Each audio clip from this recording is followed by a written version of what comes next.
also the gentleman from Texas, Mr. Sessions.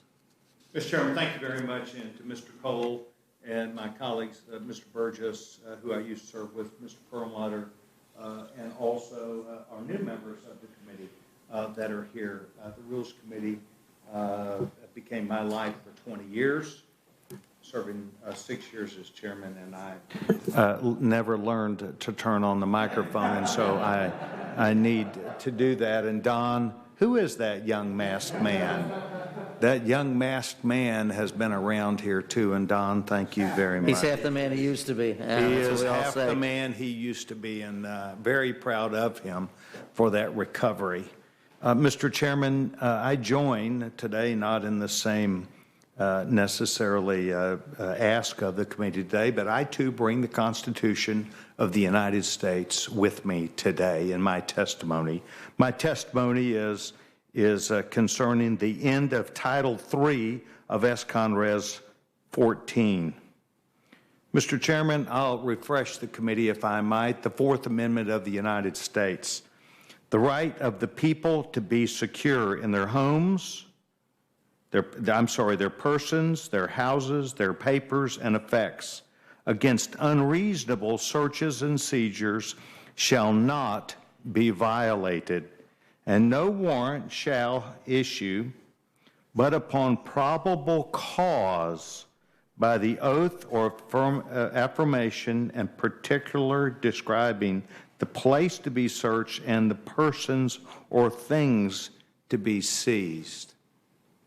Mr. Chairman, today before you is a clause, a part of Title III, S.Con.Res 14, which we have begun to learn about from the President of the United States that I know of. No hearings in Ways and Means, no hearings in Financial Services, no hearings in Congress, but which may include prohibiting, my amendment prohibits the Internal Revenue Service from using funds to monitor inflows and outflows of deposits or withdrawals of an unspecified size in financial accounts of American taxpayers.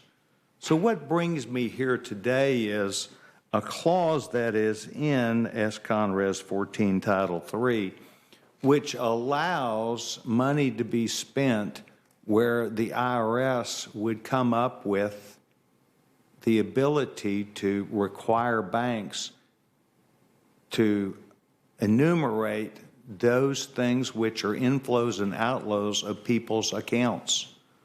Presumptively, anything they bought, anything that went into an account, we don't really know, except it authorizes in this unspecified language giving them that ability to do by federal law.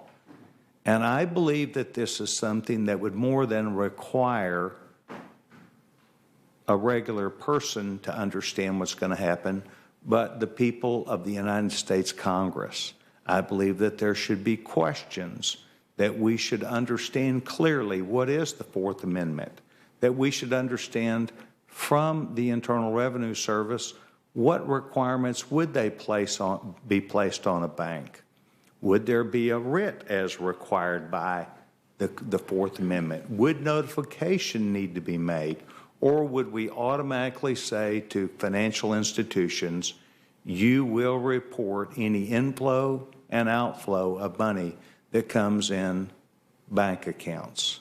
We don't know enough about it, and I think that that should be something that we should all be concerned with.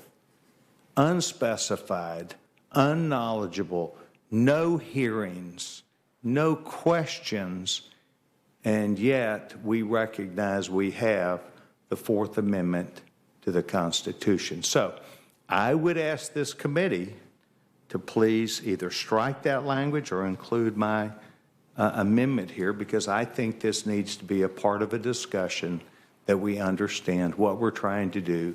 It's tucked in to this bill. Thank you, Mr.